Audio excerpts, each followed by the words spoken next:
think it's really important that we all understand that working from home, and particularly working from home during a pandemic whilst you're having to educate your own children, is not flexible working. That's a different thing, isn't it? Flexible working is much, much more than that. It's not about you can be where you like, but you need to be there from 9 till 6 and quite possibly later in the evening.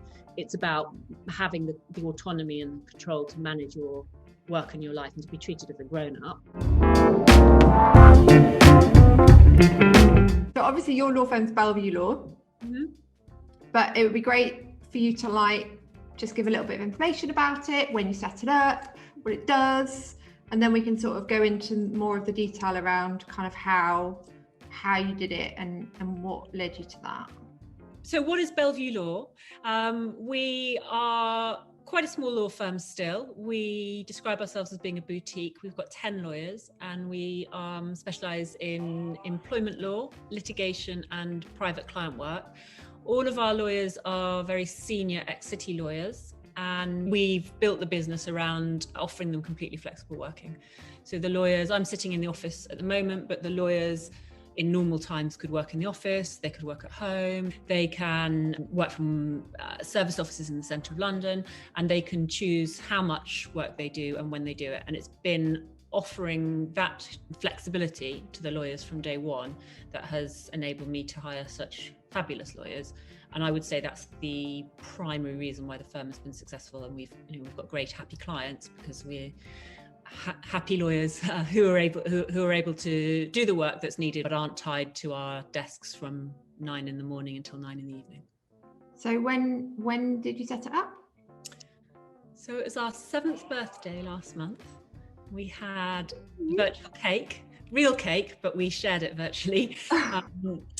And I set it up. So I set it up in January 2014. I've got a little office at the bottom of my garden, and it was just me in the office at the bottom of the garden. I didn't really have a vision of growing it at all. I just was looking for an alternative to working in the city. So my background is that I worked in 2 international law firms in my 20s and early 30s, and then I had 3 children quite close together, and that lifestyle just didn't really suit me once I'd got 3 preschool children as well.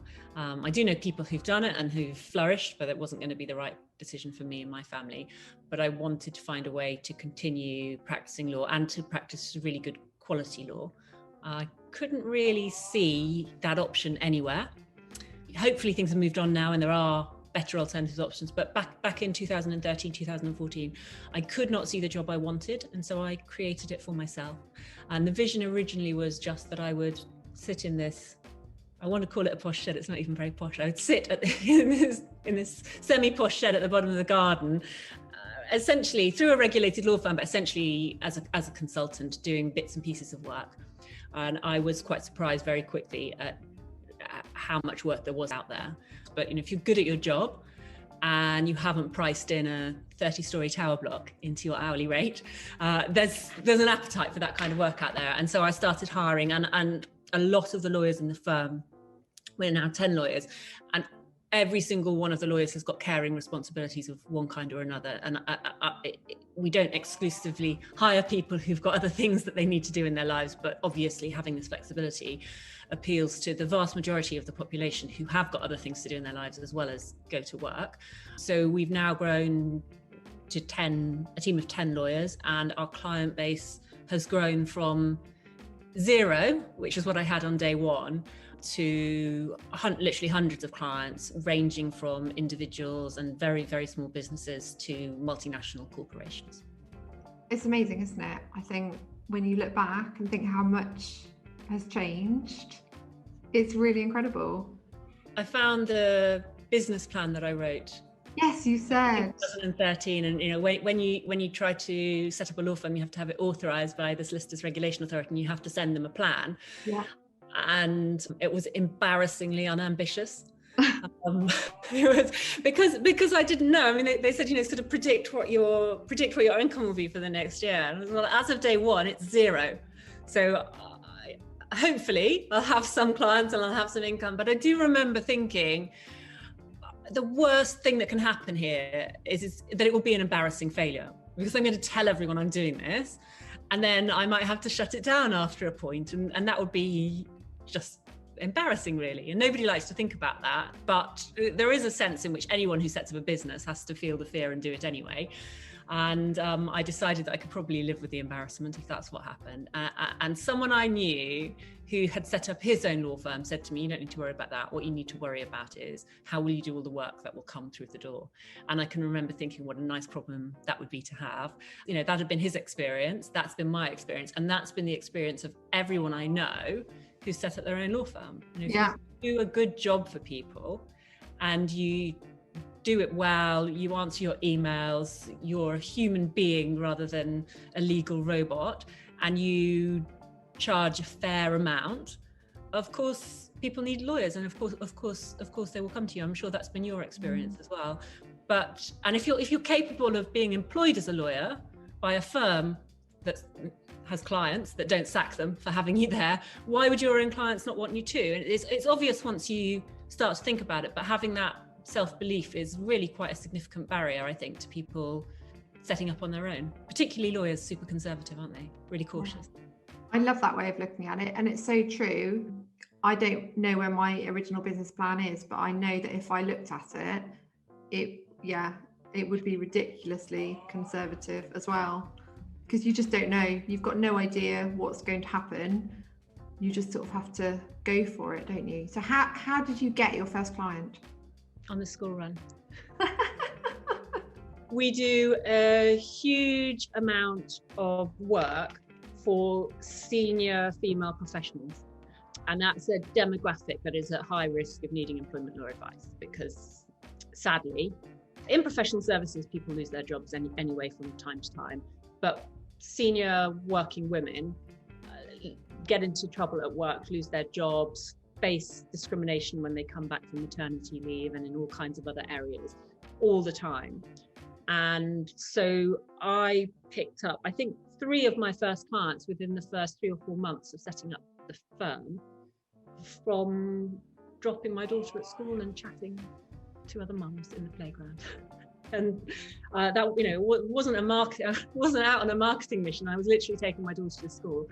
And we still have a lot of clients in our local area. We're based in Wandsworth in southwest London, so through that network originally, and then also we get a lot of referrals from larger firms where they're not able to do, for example, a piece of litigation cost effectively for a client, and having all come from very much larger firms. It's something that people who might have worked with in the past will know, that we're a safe pair of hands for a client who needs something taken care of, really professionally, but also cost effectively. The biggest source of work for us now is word of mouth. So we do a good job for our clients, and then they either come back if they need help again, or they tell their friends and colleagues. And that's how, you know, that's the best way to build a business, isn't it? Because you're building it on satisfied clients. Yeah. So what was the hardest thing about starting your own law firm? I don't know. I think it's, you suddenly need to become an expert in everything. I'm sure that's the same whatever kind of business you run, but with an extra dollop of compliance if you run a law firm, I guess. I am a typical lawyer in the sense that it's really all I've ever done for a long time. And so suddenly the other aspects of running a business, the marketing, the finance, the HR, all of that you have to jump into with necessarily no previous experience.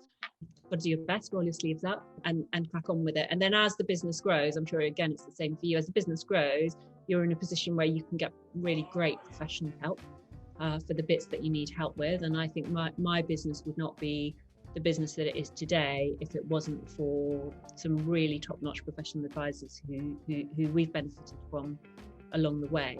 But those first couple of years where you're doing it in the shed at the bottom of your garden with a laptop and a notepad and a pen, it's a little bit harder to do that. But I regularly talk to people who are setting up their own firms, and I will always just give them a list of all my best contacts, because those are the people who will help you to run the side of the business that isn't your area of expertise, so you can focus on the bit that is.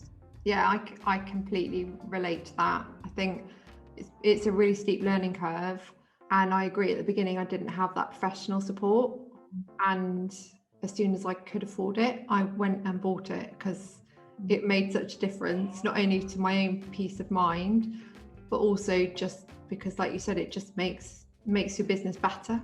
It's the same thing that I would say to any of my clients. You could try and resolve your dispute on your own, but you'd be very much better off having someone who's qualified and experienced to help you with it. And it's the same when it comes to all the other areas of your business, isn't it? If you want marketing advice, get a specialist. And if you want to make sure that your accounts are working properly, for heaven's sake, don't be that lawyer doing it yourself in the early evening after you finish your day job. What's been the best part? What do you enjoy the most? I just love my colleagues and my clients, and that's it's probably a really cheesy answer. And the size of firm that we're able to help clients in a really practical, pragmatic way. I like solving their problems for them. And I'm surprised, and I know you find the same thing, but I'm surprised how often clients say it's unusual to have lawyers who give you practical, usable, actionable advice rather than a big memo, because it seems obvious to me that that's much more helpful to the client. And I am super lucky with my colleagues. I'm a little bit lucky and a little bit choosy. I wouldn't hire anyone to work here, however clever they were, however many clients they might bring with them, who wasn't going to be a great fit for us. We've got a very fun, supportive group of people, and in the last year where we've all been in lockdown, that's really massively come into its own, because we've all looked out for each other, and we've probably become closer during lockdown. Yeah, absolutely. I can also second that with my team. At what point in time did you sort of decide to go for it and decide what your vision was going to be and what you wanted to grow and what you wanted to build? Or did it all just kind of happen almost accidentally? So it was massively unstrategic at first. It's just that I had too much work to do, and so I needed to hire someone to help me. And then over the course of 2 or 3 years, it became apparent to me that there was this amazing, really high quality pool of lawyers who wanted to work, but they wanted to work around their lives. And if you offered a degree of flexibility, then you could hire just the most extraordinary people. Most of your clients don't expect, they're not paying for, and they don't expect to have you at your desk available to them for 40 hours a week. And therefore, as long as you're reasonable and sensible and professional about it, which all my team are, you should be able to manage your own time, perfectly sensibly. So after I'd hired 2 or 3 of these amazing lawyers, I realised that there is this pool of talent, which very sadly is hemorrhaging from the legal profession, because, and it is particularly, great female lawyers, because it tends to happen around about the time that they have kids. But also there are plenty of male lawyers who want something different from their life, and plenty of people maybe who aren't parents who want something different from their life.